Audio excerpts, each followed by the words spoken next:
Hello, everybody. I'm Dr. Jonas Prida, Assistant Provost at Point Park University, and I'm here again to do a webinar, the second in our ongoing series of webinars that hopefully will be able to answer some questions that you might have as students or faculty or staff about how we're going to make it through the end of the semester, how the new grading policy, it's not a new grading policy, how an expanded grading policy might work for you, some questions about what you can do for your final exams, how an incomplete might work, what's the university going to do during sort of the summer stuff for students and who might need classes, and just kind of like open questions that are about the academic process and how we can make sure you're successful this week, next week when grades come out, and moving into the future. Before I continue any further, I would like to turn this over to my co-host, Angelo, who will give you some of the details on what we're going to do today. Good morning, everyone. Thank you for joining the webinar today. Just some housekeeping things before we get started so that you can interact and engage with Dr. Prida and ask some questions. So first of all, nobody has a webcam that can turn on, no audio can turn on, so you're fine being at home with any background noise. We won't hear it. The way that you can interact with us is simply by going to the chat or questions area in your GoToWebinar control panel, which should be up on your screen. The questions that you ask are presented to Jonas and I privately, so nobody else can see what you're asking, and you can't even see who else is in this webinar. So it's all about confidentiality and also making sure that we get you the best information to your questions. So please ask your questions as they go through. I will moderate and present them to Jonas and kind of facilitate them along with the agenda that we have here today. If there's any questions on how to ask a question or any kind of tech questions, you can ask those as well, and I can answer them privately by typing. So Jonas, take it away. Great. So through the power of technology, I'm going to, if I can press the button correctly, share a document that is going to walk us through a little bit more on the pass no credit option, because I know that a lot of students and a lot of faculty members, to be fair, still have some questions about how this is going to work and when it might be advantageous for you as a student to use it. So if this all goes as planned, I can click this button, and can you see and it worked. I'm getting a fist pump from Angelo on that this thing is working. So I'm going to sort of read through it. It's on the screen for you to read as well, but I always learned better hearing in addition to seeing, and so you might be that student. So one of the things that I personally have not done a great job on, and so this is one of the reasons we're having another webinar, is to explain that the N in, here, I'll even use this like handy drawing tool that I've recently discovered, the N, pretty good, right, means no credit, right? And so that means you don't get any credits for the course. It's the upside of taking the N, obviously, is it doesn't work against your GPA. Its downside, and this is the major downside that we haven't done a very good job of explaining, is that you'll have to find another way to get those credits back, right? As we see here, you'll need to find another way to get credits, likely by taking another course, or if that's a required course, you got to take it again. So here's some examples on this stuff. So you're taking standard load here, 5 classes, 15 credits, right? 1, 2, 3, 4, 5. Well, with our awesomely powered brains, we can figure it out that that's 15. So you're doing good. 1, 2, 3. This one seems like, oh, I might be looking at F'sville here, baby. And so what do I need to do with this so I don't end up having this GPA hit that matters a lot to us as students? So we're like, oh, okay, I'm going to take an N on this. Let's pretend that's an N, not a W. Here, let me erase that drawing. N, there. Great. You'll still have 12 credits, 1, 2, 3, 4. But because this one was taken as an N, you will still need to make up those 3 credits at some point in your career here at Point Park. It matters. It will matter less in some ways if you're a first-year student, because you still have 80 credits to get, right? Because you're going to be here 3 more years. But if you're a final year senior and you decide to take an N, then things can get a little bit dicier. It doesn't mean that there's not ways around it. It just means you got to think hard about how you're going to explore this stuff. So that's just if these are 5 regular classes. So if we go down to a slightly more complex, let's see if I can figure out this bad boy. Come on now, scroll down for me. Oh God, technical crashes. Hold on, I'm going to stop showing my screen briefly. Angelo, any idea on how I can scroll this down? Yeah, change the tool back to the pointer, and then you should be able to scroll down. Pointer, normal non-drawing mode. Gotcha. Sorry, humanity.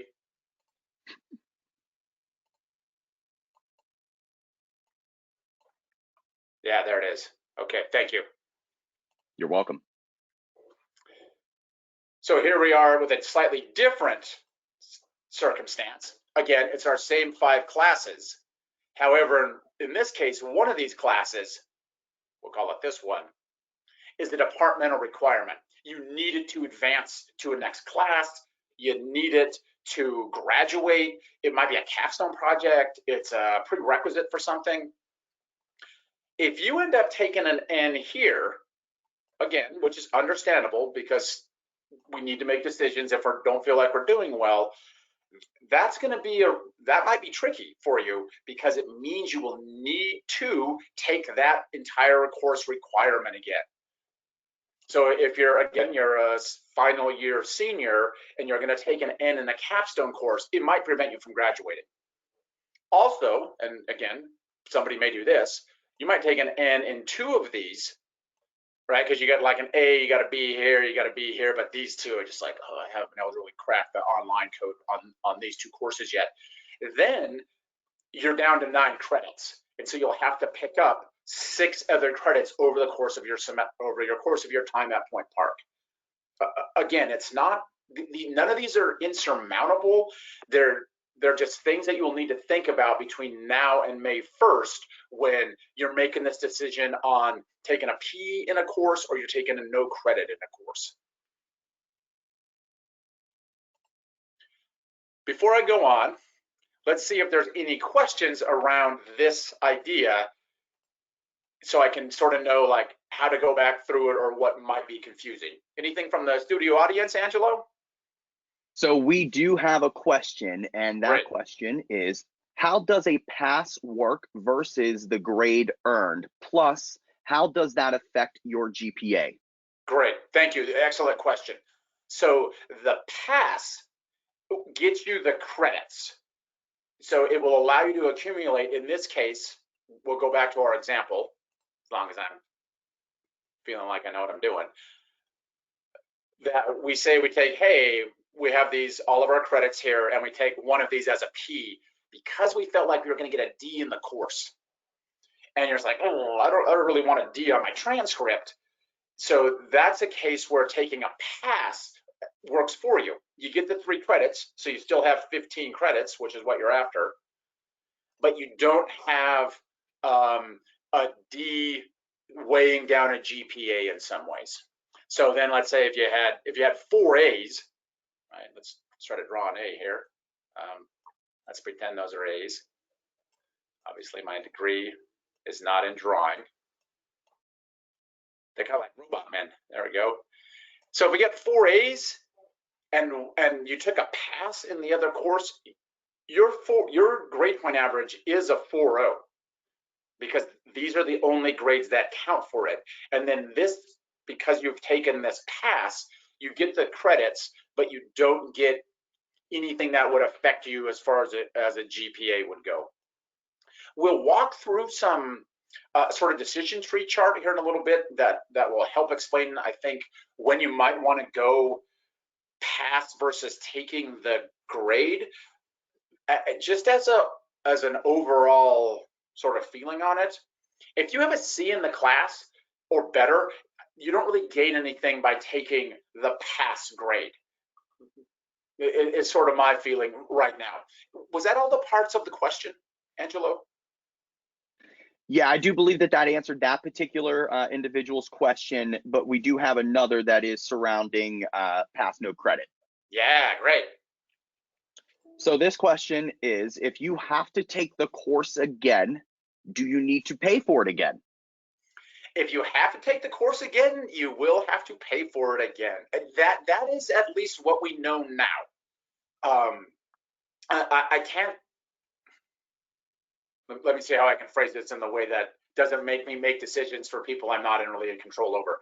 I don't handle the budget or any of those parts of what's going on at Point Park. And so my understanding now is if you take the N, right, that it sort of is credits that you still need to take, so you'll end up paying for them again.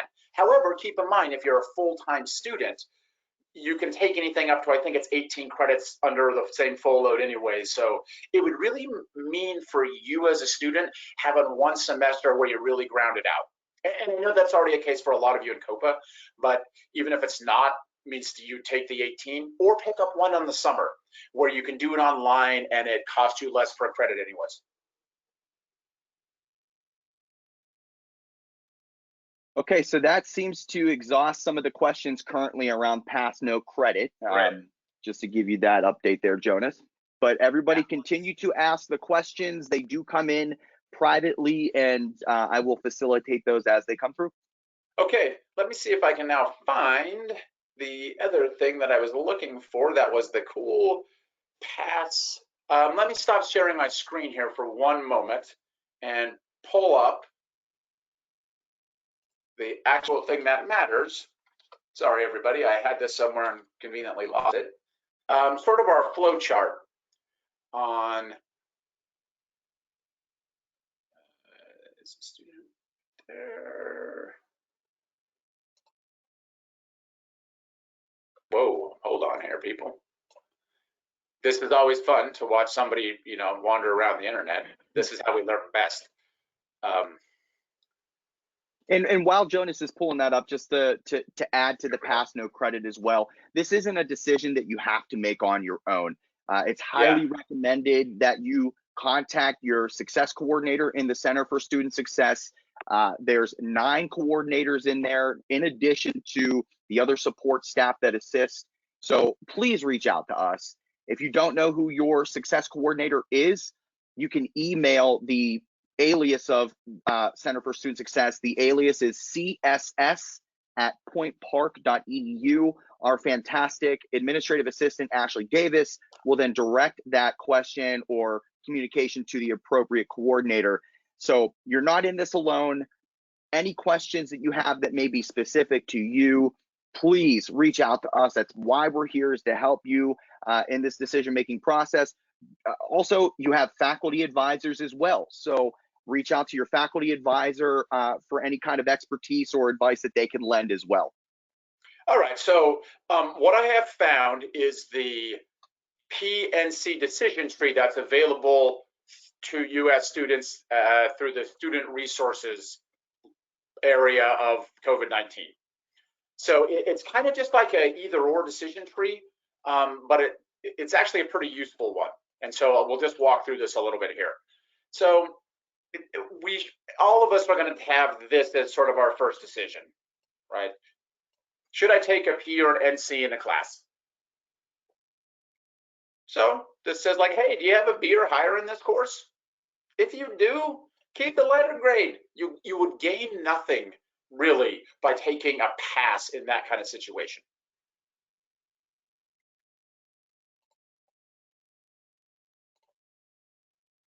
If you don't, then you can ask yourself a couple more questions. Are you comfortable with the grade you have in the class? Sure, right? Let's say you have a B minus, right? You got a C plus. You just need it. You're taking it for because you have to fulfill some kind of requirement. Great, keep the letter grade. You got nothing to worry about. Or do you expect to improve your grade? This is the charm of the final exam. And it might be worth 15 to 20% of your grade, depending on your instructor. And if you're a good exam taker, which you probably are, then think about like, oh, okay, I can use the final exam to help me include my grade or improve my grade. So let me scroll up some more here. It's like, hey, if I expect to keep my grade, super. Then once again, just keep the letter grade. Maybe your C plus turns into a B minus, or maybe your C minus turns into a C. If you don't expect to improve your grade, you're just like, oh yeah, I got 4 other exams. I'm not really great in this one. I don't really know what to do. Then again, ask yourself some important questions. Namely, are you in a GPA dependent situation? What I mean by this is, do you need that GPA to stay eligible? Are you playing a sport, right? Is it a scholarship somehow involved? Is it something that's going to allow you to obtain a different kind of financial aid package? Something like that. Again, if that answer is yes, ask yourself this question: does the major require C or better? And then we have this: some majors have specific requirements. And then, as Angelo said, you will hear me talk about this a lot, it will be best for you to reach out to your CSS coordinator or academic department to find out more. Because what you don't want to have happen is to make the assumption of, it's like, oh yeah, it's fine, I can take a C minus in this course. The people in the Center for Student Success, it's their job to help you. And they will immediately be able to be like, no, you're going to want to C in that class. Or, oh yeah, the pass will be fine. Don't sweat it. Couple more here. And then if you're like, oh, I'm not really in a GPA dependent situation or whatever, man, you can be like, no, do you have more than a year to graduate? Well, let me eliminate all those things. Erase all our drawings. Do you have more than a year to graduate? If that answer is yes, again, you might have a D, and you can just be like, oh, I'll just take the P in the class, right? Gets me the credits, don't really have to worry about it. I'm only a second-year student, plenty of time to gather up the coursework and the GPA that might help me if I'm interested in graduate school. However, if you're kind of in your last phases of what's happening here, note, if that answer is no, and you're thinking you might have an F in a course, that's when you should think about taking a no credit. Talk to the people at the Center for Student Success, find out immediately what's going on, see how that might begin to affect graduation plans, some of those kind of things. And then again, as we move down here, however, if you want to, you're a second-year student, you're just going to take a pass in the course. However, are you planning on pursuing like a graduate school option? Hey, that answer is no. Look again here. Meet with the CSS coordinator to discuss what might help you if you take this pass. If you are thinking of attending a graduate school, a law school, a medical school, it's up to the school that you're going to eventually go to decide if what they think of a pass or a no credit. But once again, notice, meet your Center for Student Success people, and they will be able to give you some guidance on that. There aren't answers yet on this question, industry-wide, for lack of a better term. Like how Harvard is going to handle their med school is going to be different than how the University of San Diego is going to handle their med school. Not that those schools necessarily are better or worse, they just have different agendas and what they want out of student success. And so a lot of that's going to be school dependent. So talk to your CSS advisor, talk to your CSS coordinator, talk to your faculty advisor, talk to me, talk to somebody who is going to be able to help you make an informed decision on how this thing's going to go. So a lot of your decision tree stuff is really just going to be like, how badly do I need the grade, and what are sort of my consequences if I decide to take a no credit? Because again, the no credit means you don't get credit for the course. It just doesn't work against your final GPA. So Jonas, a couple questions here that are coming through that I want to present to you that I think you've touched on, but maybe worth just diving into a little bit further. So first of all, and I may have missed this, where does a student acquire this flow chart? I'll show you. Let me go back to where I found it.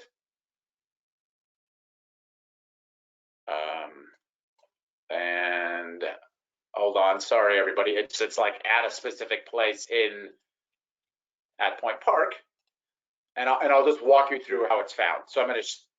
Can you still see my screen? Absolutely.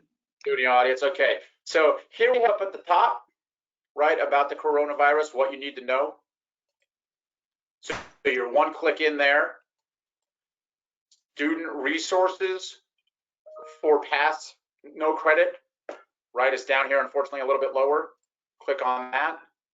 And then here's the YouTube video. Here's the decision tree that we just walked through. Here's an interactive version of that same decision tree that uses Prezi presentation. So it'll actually, it expands and contracts out to kind of eliminate what you're seeing at a time to just allow you to not have overwhelming information. And then our first of these pass no credit webinars is here, as will be our second one. So you're 3 clicks in to be able to find this page. All right, the next question is, when is the time to decide on the pass or no credit? Great. That works out very well with the next group of things that in theory I'll be able to show you.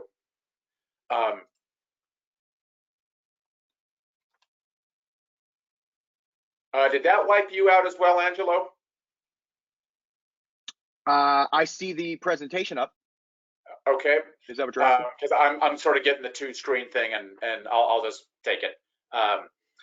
So this walkthrough will also be available for all students at that same student resources site.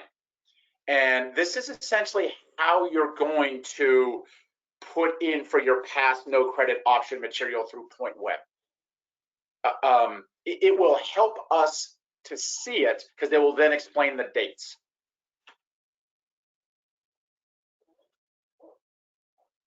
So, oh, there we are, good.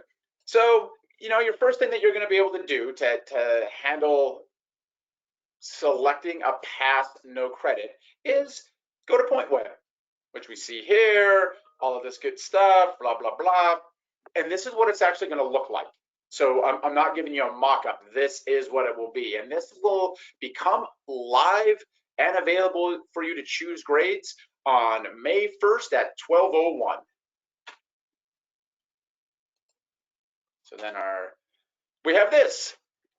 Click on the pass no credit banner. It's going to look, again, it will look exactly like this thing because this is our mock-up. So this will be what it is. And notice on here, it will give you the dates, May 1st through May 7th. Faculty are required, as much as we can require them, because it's still humans, and things come up for them as well because they're dealing with the same situation we all are, to submit grades by the 29th. That will allow all of those grades to be populated in your POINTWEB accounts. And so by May 1st, you'll be able to see what your numeric or alphabetized grades are, however you really want to look at it, right? So we have this, we got our pass no credit. So you'll click on that banner. Something will apparently happen if I can do this right. And then it gives you this, review the instructions for this process. Here's your fine print, terms of service. If you've ever clicked on something to have a iPhone, you'll know this stuff. Again, here, you will have until May 1st till May 7th to make the decision. It will also remind you to talk to your advisors about how this is going to work. The stuff in bold print, it's always your choice to make the decision on the P or the N. This is going to matter to you as students because what you don't want to feel like is you got railroaded into this, where a faculty member might talk to you about hey, you really should blank, or something may happen. The choice is ultimately yours on if you want to take a pass or no credit for the course. So once you kind of get into POINTWEB, nobody else can change the decision for you. Again, if you have questions about the process, please contact Center for Student Success, should be coordinator, not advisor, or me, and we'll help you through it. And then here, you got to actually log into POINTWEB to see the form. And when we make that happen, as it says, you got to log in, And here's your login, right? Then I press this button and I'm one step away. And sorry that we're making it, you have to like walk through these 5 steps, but we really think it's important for you to know what you're doing. Because what we don't want to have happen is someone to come back a year later and be like, oh, this isn't what I really wanted for my grades. And then here's what the form will look like. The classes that are eligible for pass, no credit, show up. These 3 tells you, oh man, I didn't really do that great in communication, law, and regulation. Ooh. But art of poetry dominated, really like that Wallace Stevens. Magazine and media design, rad, 2 A's in there. So you know what I'm gonna do? I'm gonna click that button and say, I don't really want that F. What I really want is a no credit. So the F removed from your GPA, but as are the credits, so you'll still need to make those credits up at some point in your career. You'll type your name and then submit it, as we see here, and that will automatically then in turn go to the registrar. It will go to your Center for Student Success coordinator, and it'll go to you. So everybody will have the information on what decision was made. So to get back to the original question, May 1st through May 7th. And the portal shuts off on May 7th. And so you can't be like, oh, you know, maybe I'll try to get like a waiver on this. It was just going to close down, right? The 1s and 0 machine that's in your computer is just going to shut it off. In the same way that you won't be able to access this thing until the 1st. Angelo, there seemed like there was going to be a question in there. Yes, I have about 2 more questions around pass no credit, and so I want to get those out because I know you have other things on the agenda as well, Jonas, to talk about beyond pass no credit. And you answered this question already, but I think it's nice to repeat this one. When will final grades be released so that students can look at that final grade and start the decision-making process for themselves? Excellent. The grades become live in POINTWEB pretty much as soon as like everybody in the class has their grades. So you might have a class where the grades are auto-populated in 2 days, right? So you might know on the 23rd that, oh, okay, wow, I did great in this class. I got a B+ in my history of political thought, because there wasn't necessarily a final exam. There may have been a final project, and so it was more conducive to being able to grade it over time. But the final day that faculty can turn in their grades is the 29th. And because it's almost always electronically submitted, right? It's going through POINTWEB in the same way that you get to see your grades. You can see your grades almost immediately after they have been submitted. And so in theory, the 29th, you'll have the 30th. I don't even know if this month has a 31st day, but if it does, then you can use that one, and then the 1st. And then you can have that entire week to start making your decisions, because you don't have to put it in on May 1st, because it's not time sensitive in that way. A PN decision made at 1 o'clock in the morning on May 1st is the same as one would be at 11 o'clock at night on May 7th. So in that sense, you don't gain or lose time.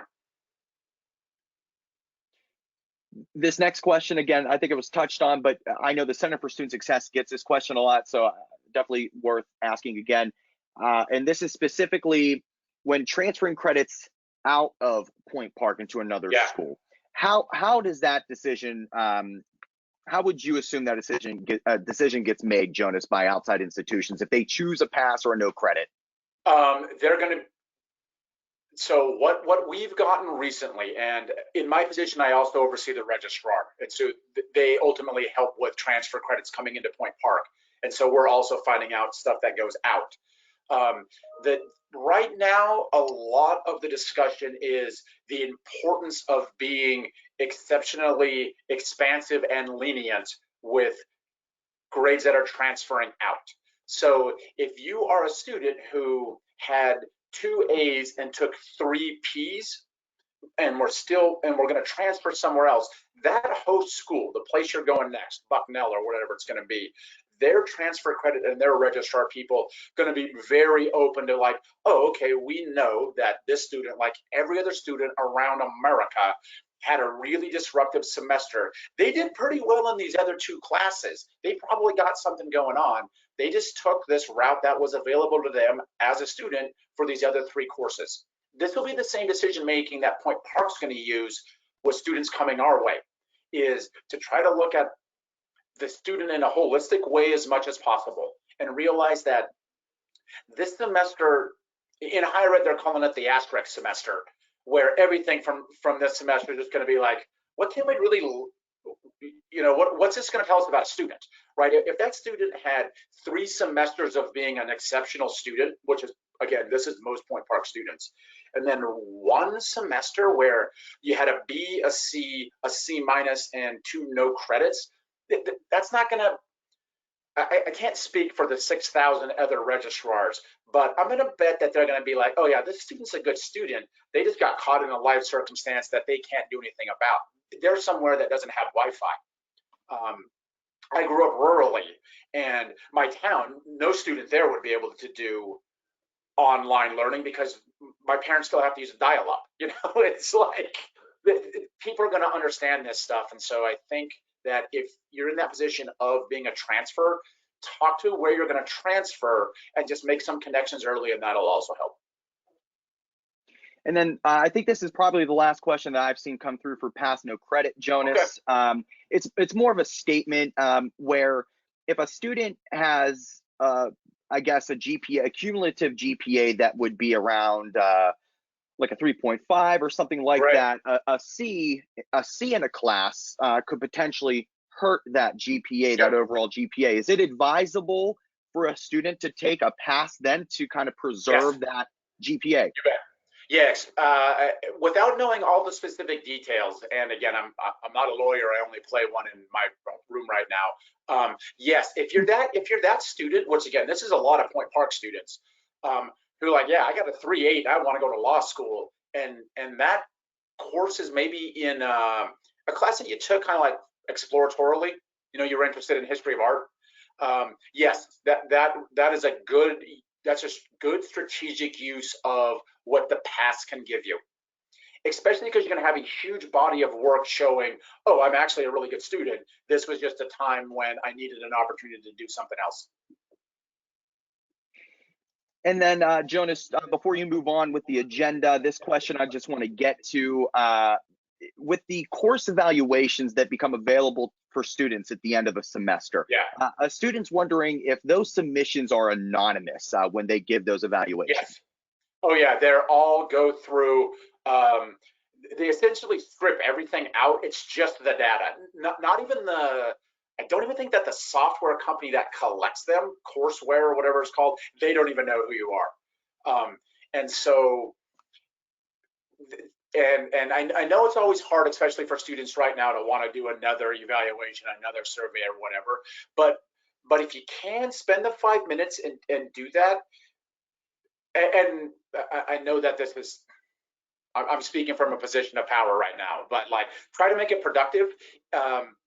We don't really gain anything if you're like, this professor was a nightmare, right? Or blah, that kind of thing. What if it could be more specific than that, of like, oh, we didn't really use Schoology very much. I wasn't really sure the pace of the class.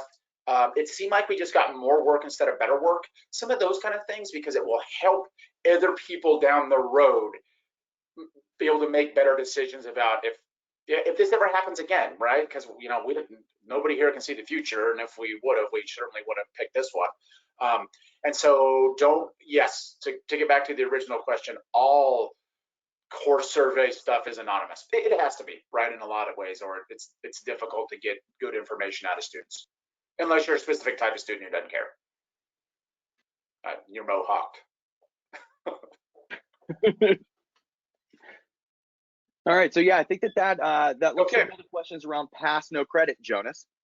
So I just have a couple more on here that I know people have been asking enough about, where I want to just spend the next 10 minutes and then we'll be out of here on them. Students have asked about the incomplete and what should they do with an incomplete? How's the incomplete going to work? Is there still time to do an incomplete? So I figured it's certainly going to be worth the time, because Much like taking a pass or a no credit, there's a strategic use for it, but you just don't want to carpet bomb the incompletes. So again, as we have up here, you can find the full policy on 49 of the undergraduate catalog. So it's basically, there's a timeline to it. Bring up my pen. Right, this is our timeline. I don't really know what that is, but you can request this incomplete from your faculty member until the end of the term. So this is going to be end of finals, right? So you're still kind of like, you might have a couple days to ask for one of these. Keep in mind that the faculty member does not have to give you one. And if they say no, there isn't much you can do. You can, I guess, you could appeal to a chair or a dean, but incompletes are largely designed to be like, it's a faculty to student relationship, as these should be. Incomplete must be completed within a period of time set by the faculty member, but it can't be any more than a year long. And so again, here's one of these things where it's set by the faculty member. So the faculty member might tell you, hey, you have a month to complete this project. And you know, you're likely to play ball and be like, okay, I'll take this for a month. The farthest it can be out would be a year. So if the form was put in on April 25th, 2020, you could have until April 25th, 2021 to complete the incomplete. So you then get this incomplete grade request from the registrar's website and it's a form, sorry, right, that you're gonna have to fill out, that you fill in some of the details, right? What's the work you gotta get done? You know, what's the faculty person that's in charge of it, etc. It's not difficult. I don't mean it in that way, but it is something that's going to require, you can't just do it in a minute. If you don't, a couple things here that are going to bring out the pen for. Another good one here. And I'm not usually a negative person, but this is an important one because people occasionally forget it. If you don't fulfill the conditions of the incomplete, then you get the grade that the faculty member put on the form. And so if you have an F in the course, you're getting an F. And just because you had this incomplete, really all you're doing is stretching out getting an F over a year. And then when you do complete the work, which you're going to do because you're a good student, you contact the faculty member, you let him, her, or they know that, like, hey, I got the work done, and then they change the grade through a form that goes to the registrar, and away you go. So doable. It just requires it requires some planning. And Jonas, there was a question that came through, and I just want to say this so that those hearing or watching can hear. They're wondering where one might get this form. I'm actually going to send a link into the main chat of the webinar that will take you to that. So for those who need to look at that, the form actually has a lot of the verbiage that Jonas is talking about on it as well, the stipulations, the criteria, and all of that. So I would defer those questions to that form, and I'll send it in the chat here right now. That's great. Thank you. So I'm just going to run through, as we have here, sort of like, you know, that incompletes aren't the awesome solution at this point in the semester. But in purposes of transparency, because they are still a tool that you can use, we still need to talk about them. So here's what the negatives of them are. That students, and this is nothing against students, this is because people are people, that we have a tendency not to do the work over the summer. So you take this incomplete, and like, oh yeah, I'll get to it. And the incomplete form says you have to have it done by September 1. Completely forget about what's going on over the summer, because like America reopens, you get a cool job working somewhere, you can travel around a little bit more, and then next thing you know, it's September 1st and you have an F in the course. You don't get very much direct instruction on an incomplete. As I put in here, the faculty members do you a solid by granting you the incomplete anyways. They don't want to reteach the course to you over the summer. Right? That's not what the incomplete's for. And so it shouldn't be seen as like, oh, I'm going to have my engineering prof reteach me fluid dynamics. It's like that's not going to happen. Lastly, and this is an important one that is worth thinking about, pretty obvious on the first statement of things change. Yeah, Einstein. And faculty leave, right? And so if you have an incomplete by a faculty member, and then that faculty member moves, they take a different job, they decide they want to go move into industry, they retire, then it becomes even more difficult to complete the incomplete because who's going to pick it up? And there are ways to do it, right? You can talk to a chair, you can talk to that faculty member and ask him or her how they want to change it, however you can kind of like sort it out, but it becomes difficult to do. So people have a tendency not to do the work. You don't really get a lot of direct instruction, and things change and people leave. That said, here are some of the upsides on it. And here's the two where, as a person who's now kind of like been in this position for a decade of like knowing like, oh, this is an incomplete that's going to work. When somebody's really close to the project being done and something unexpected shows up, your computer crashes, you're an animation student, you got a rad project going on, and the computer just goes down and you need 2 weeks to redo what you're doing, that's a perfect time to take an incomplete. You had a weird data loss thing happen where you were working on a project with some other people and the data just went away. I mean, you have to like, oh, we got to resummon this data somehow. That's incomplete. You got some new evidence, right? You're working on a neat project for your history of food supply, and you find out like, oh, okay, one of the things that America is going to face now because of COVID is like they're going to close a bunch of slaughterhouses, and so how are we going to get pork and meat? That'd be neat stuff to have in your final project. So, you know, you might want to take an incomplete there. As I have written here, the shorter the time you need to complete it, the more likely you are to complete it. If it's just 2 weeks, it's going to be no problem. If it's, hey, I need a year to do this, many students do complete it, but every month afterwards, it kind of like decreases a little bit. And then the last one, and this is actually based on an email I got from a student 2 days ago, that, oh yeah, I'm doing great in this course. I just need 2 more weeks to finish this project because I lost these 2 weeks because COVID happened and time got distorted. You know, if you have a good relationship with a faculty member and that faculty member is like, yeah, that's a great idea, this project could be something, take the 2.5 weeks to do it, then that's a very legitimate reason to take it incomplete. It isn't like there are other illegitimate reasons to do it. These are just times where historically it usually works out better for students to take the I than not. We have a tendency to want to just take it because it seems like, this is my life preserver, but it can sometimes end up being like, if you think of the life preserver as the round thing, you know, that sometimes it goes around your neck and sinks you to the bottom of the ocean.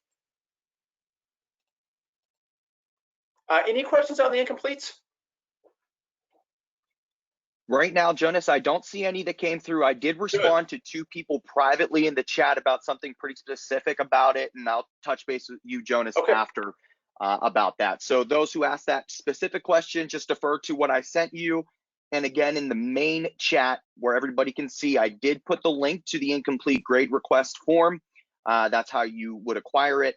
And it also has a lot of information on that form that explain the process as well.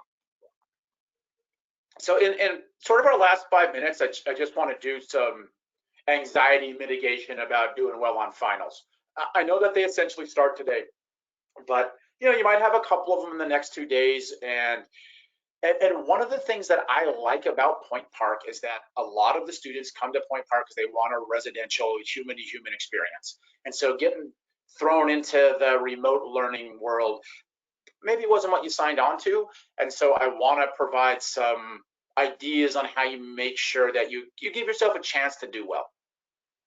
A lot of this stuff is backed by learning science and also some observation on my part, but it's mostly things that they're self-explanatory, but things that are self-explanatory usually aren't. So there's a good one that it's important to remind yourself of. You're a good student, right? You got into Point Park for a reason. It wasn't an accident. Somebody didn't screw up and be like, oh yeah, we'll just accept this person. The remote test might look different from a face-to-face one, right? You're not sitting in your class with like a blue book or computer monitor, any of that stuff in front of you, but it's trying to test the same thing. How much did you learn? Can you articulate that learning to somebody else? You can do this stuff. You have the skills to do it. It's just like, can you make this psychic transformation into being able to do it? So, psychological pep talk over. Some other ideas. First, and I would have been terrible at this as a student. Make sure to give yourself plenty of time. If the exams are, if they're 2 hours long, log in when the exam starts. Don't be like, I'll log in an hour to go. It's going to be easy for me. I mean, you can, but you want to give yourself the chance to revise things, or mistakes happen, right? You might get booted off the Wi-Fi. The computer might sort of like get ugly briefly. A little brother or sister might bust into the room, some of that kind of stuff. So make sure you have plenty of time. If you're nervous about the exam ahead of time, again, which students have sent me emails about this, and so this is the response I've been giving them, is contact the faculty member and let them know. Don't just tell them like, oh, I'm anxious about the exam. Well, you're supposed to be, it's an exam. Let them know why. As much or as little as you want to as far as privacy goes. If it's about your computer slow, tell them. It's like, yeah, I'm using a MacBook from 2009, right? That sometimes it's a bit glitchy, so blank. If you're not really sure how Zoom's going to work, ask them. Part of your faculty member's job, and my feeling right now is a lot of them are taking this part of it very seriously, is helping get you through this last part. And so they're going to want to provide you resources and ideas to help with questions like that, or things that are about like, don't really worry this much about it. You're going to be fine. Our next one is tied in with that. Oftentimes, anxiety can be eliminated by preparation. Be prepared. If your instructor allows you to use notes or slideshows, like as you're doing the exam, use them, right? Just have them there. Waste time looking for them when the exam started. This always made me sort of laugh as an instructor when I'd have students have like open book exams. I was an English prof. And I would watch as people just like rip through their novels. It's like, should have highlighted that stuff. Just put a marker in it, man. I'm not asking you to read the novel during class. Prepare for this thing. If you're not allowed to use notes, study like you would for a face-to-face exam, right? Just study. You got here for a reason. Remember that, and then show them that you're smart. This one's a little bit harder. The old avoid multitasking argument. There's a lot of evidence, it's pretty much overwhelming, that multitasking doesn't work. It mostly just means you do a bunch of things crummily instead of one thing very well. So and again, I will say I wish I did this better. If you're taking an exam on a computer, right, which most of you will, try to put the phone someplace you can't easily access it. Try not to look at like social media feeds or whatever during the exam. Treat it as you would in class, because I don't think your professor would allow you to do that stuff when you're sitting in the classroom with them. If you're taking the exam on a mobile device, which some of you will have to do, turn off the notifications. Again, I get it, it's hard. Humans are social creatures. But your friends and your family are going to be much more proud of you for being like a successful film editor or a VP of sales, doing something like that, than respond like thumbs up to TikTok. Try to find a place that's interruption free. This is hard. A lot of you are in positions where you're living in houses, apartments with like brothers, sisters, aunts, uncles, moms, dads, dogs, cats, chinchillas. It's just like it's a scramble. But do your best, and you can probably let those people know what's going on. Just tell them, like, I got an exam today from 1 to 3. They're going to be awesome about it and be like, oh, this is an opportunity for you to succeed. Yeah, we're going to give you 1 to 3. We're going to try not to impact your learning. Lastly, expect something to go wrong. The Wi-Fi is probably going to go down. The signal on your phone will get lost. As I put in here, Cruffles the pooch will come into your room. It's cool, right? Don't let it throw you. Save frequently if you're writing a document, right? Or use Google Docs, something like that, where it auto saves. Introduce Scruffles as your guest presenter, right? Pick him up, show him to the class, and be like, he's here to do product testing on our new dog bones. See if there's a better place in your house, because you probably can't go outside, to get to mobile signal. And so just kind of like build in some of that time where stuff is going to go not perfectly, and it will really help drive down the sense of like, I don't know if I'm going to be able to do this, because of course you're going to be able to do it. All right, so I want to jump in real quick. I have answered some questions privately in the chat that warrant more of a one-on-one conversation with either a CSS coordinator or with Jonas outside of the webinar. So I did provide Jonas's email in the chat. You can find it there. If there's something really specific, and I don't mean to speak for you, Jonas, but just from the last one, I know that you're very open to having this communication with students outside of this platform as well. So please email Jonas via the alias or the email that I put in the chat. I also responded to 2 individuals that have specific questions. That I will be getting in contact with your CSS coordinator, and they will reach out to you today to answer your specific questions. And with this webinar, we have caught up with all of the questions so far. So I just want to say, first of all, thank you to everybody who joined. As you go to exit, and I'm not saying to exit right this second, even though we're trending to the back end. As you go to exit, there will be a survey. It pops up. I think there's 2 questions. Please take 30 seconds and answer those. That will help the Point Park University community to facilitate these more often and better and to your preference.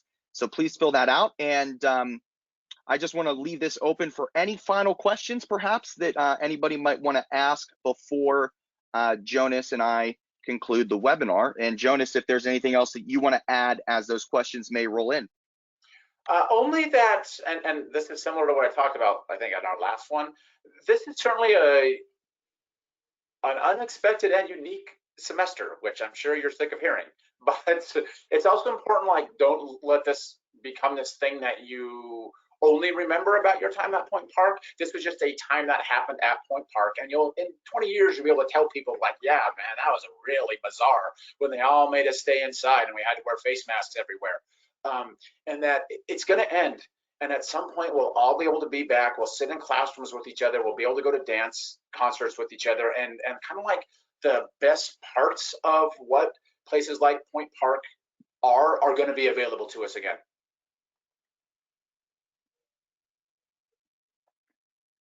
And this is a last call then for any questions that may exist still around the pass no credit, incompletes, tips on final exams, or anything else that maybe Jonas and myself didn't present or answer or ask here today. Any final questions? Again, just to reiterate, there will be a survey when you go to exit. Please take a minute to fill that out. It really, really does help us for us to facilitate these in the future. Please reach out to your success coordinators with any questions. I also want to take a moment here to advise every student, if you have not registered for fall classes yet, please do so. The sections are filling, and we want you to get into the classes and the sections with the instructors you may prefer. Please go to POINTWEB and reserve your classes. If you don't know how to do it, reach out to your success coordinator. That is one of the main roles that we are here to facilitate. Please reach out. It's important to get these in to start planning for your next semester. Let's put this spring one behind us and move on to the next. And there's also summer classes here and a ton of them this summer. So if you want to get a jump on your education, if maybe you took a no credit from the spring, this summer session is really a great chance to accelerate things forward. Agreed. So Jonas, I don't see any other questions. So I'm gonna let you go ahead and have the last word as we say goodbye. Yeah, thanks everybody again. Great questions as always. We'll undoubtedly be doing another one of these. It's a good way for me to sort of, in a strange way, get to talk to students in a slightly different forum, and a good way to like get the information out on things that matter to you a lot in the sort of spaces that I can control. All right. Dr. Prida, thank you for your time. Thank you. Everybody, thank you for joining the webinar. Reach out to CSS, reach out to your support system, Yes. and good luck on your finals. Thank you for joining today. Yeah, good luck, everyone.